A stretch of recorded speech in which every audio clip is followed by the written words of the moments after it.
So hello guys, so nandito tayo ngayon sa Barangay Dahlia, West Fairview, Quezon City. So dito tayo mag-aabang ng pasahero na ating mailibre ngayong araw na to. Kaya samahan nyo ako guys. So bago tayo umalis, paki-follow, like and share na lang sa aking video at saka paki-subscribe na lang sa YouTube channel ko.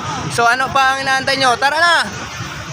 Okay, so hello ate. So anong masasabi nyo sa Sambulsaga na kayo po ay nililibre ng pamasahe ngayong araw na to? Maraming salamat po.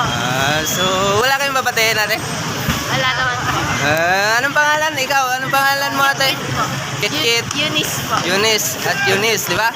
O sige, maraming salamat at ingat na lang po kayo palagi, no? Kuya. Okay. So, yun guys, so muli na naman tayo nakapaglibre ng pasahero dito sa West Fairview, Quezon City. Nilibre po natin sila ng pamasahe. O, di ba?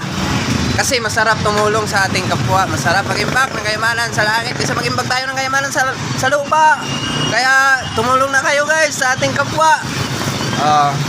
Abang-abangan nyo lang ako dyan ha, sa West Fairview, Quezon City. At ipagpatuloy pa rin natin yung paghahanap ng pasahero para mailibre natin. O, di ba?